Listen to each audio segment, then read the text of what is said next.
বন্ধুরা, আজকে এই ক্যাকড়া রান্না করব। এই ক্যাকড়াকে ছাড়িয়ে বেছে নিয়েছি, ধুয়ে নিয়েছি। আর এই এখানে কড়াতে গরম জল আর একটু নুন দিয়ে ফোটাচ্ছি, এটাকে ভাপিয়ে নেব। ক্যাকড়াটা বন্ধু ভাপিয়ে নিলাম, একটু সেদ্ধ করে নিলাম।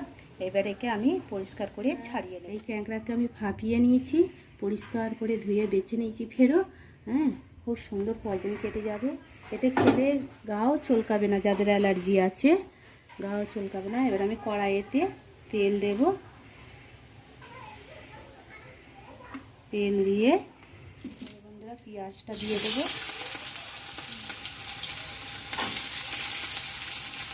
পেঁয়াজটা দিয়ে দেবো এবার আমি,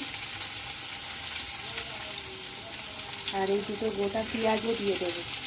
গোটা পেঁয়াজটা দিলে খুব সুন্দর ভালো লাগবে গরম ভাতে খেতে। হয়ে গেছে বন্ধুরা। আর এখানে আদা রসুন বেটে রেখেছিলাম, এই আদা রসুন একটু দিয়ে দিলাম। আর একটু লবণ দিয়ে দিলাম।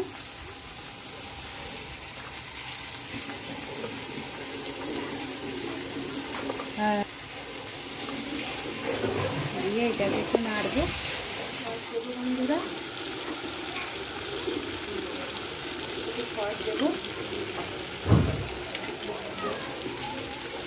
গরম মশলা দেবো,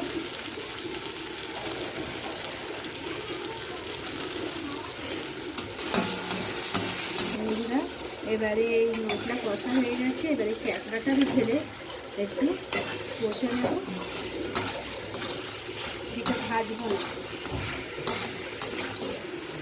এটাকে কষে নিলাম। একটু কষে নেওয়ার পরে এবার আমি একটু জল দিয়ে দেবো।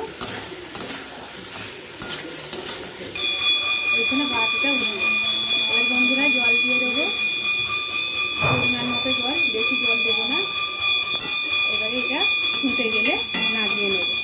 মাছের তেল এটা ভাজা, আর এই ক্যাকড়ার ঝাল, শুধু ক্যাকড়ার ঝাল করেছি খুব সুন্দর করে। আর এই আলু মাখা, আর এই শাক ভাজা, আর এইখানে মাছের ঝাল আছে, আর এই ভাত।